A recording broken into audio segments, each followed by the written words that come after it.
My name is Leon. I am the Dotmaster in Dotmasters. I'm an artist for about 20 years. I live in London. I'm a stencil artist in the street art scene.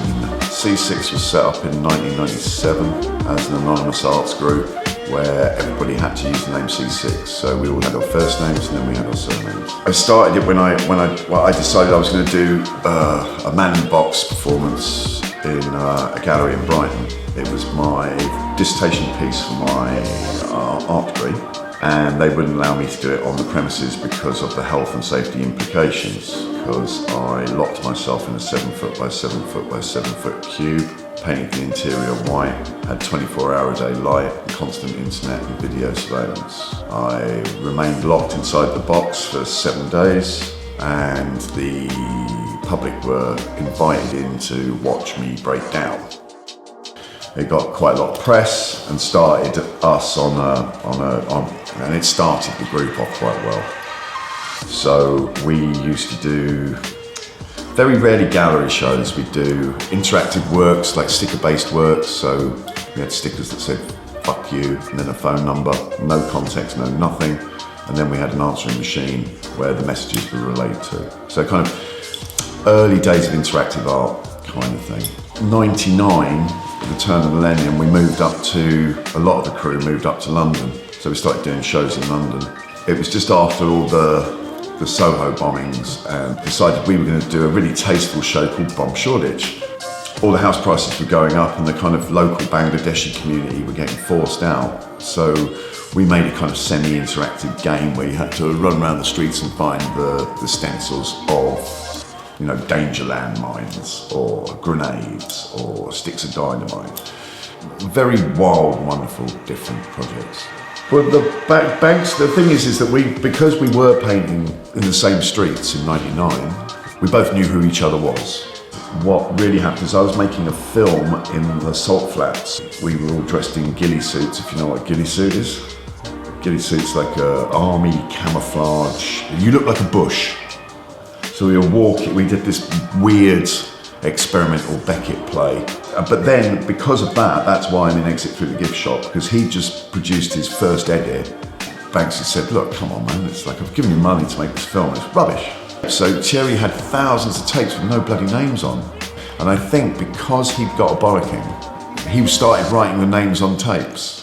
So that's why I'm in the movie, because I think it's one of the only tapes with a name on. And the last project that we did was called Dotmasters. I was invited to New York to go and use GRL's laser cutter. No one knew what a laser cutter was at that time. So I went over there and I thought, well, what's a good test? So I produced a half-tone image of the Mona Lisa and then redrew every dot, whacked it through the laser copier, grabbed the thing, shot off to the plane, and that was my first 4 days in New York inside of a lab, not seeing anything. Well, I've always done art. My mum used to draw and paint, so I've always done art. But I went back to university when I was 27. I really don't like the gallery very much. I can understand it, but I think it's too much of a church. So a lot of C6 and Dotmasters stuff has been a reaction to trying to get out of the gallery. So I've done art for the last 20 years, but it's what I call art, what other people call art may not be the same thing. My mum was a silk screener, so I really understood the process of kind of layers and separations and stuff like that. The half-tone stuff literally was just an experiment because I had a machine that meant I could do something that I couldn't possibly do by hand.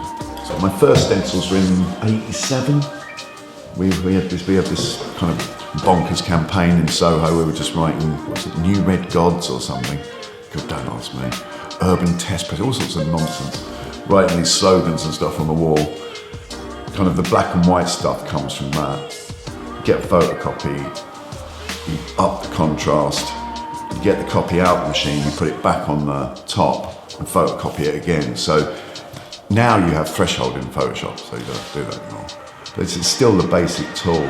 And then the full colour stuff, the trash bags and the gaffer, they all came from, I wanted to try and create something, because I do black and white very standard stencil stuff.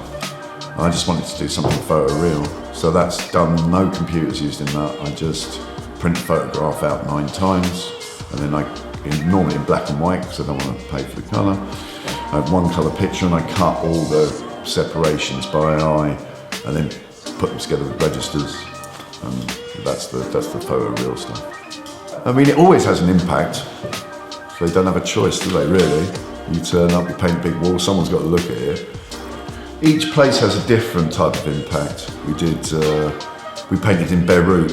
Ben and I painted in Beirut with some other people, and that was really well received. They didn't really get what we were doing. Norway, Stavanger has become quite a street art museum in itself. I was kind of there in the early days of getting that putting that together. It can be used as a regeneration tool. It can be used as a kind of community feature.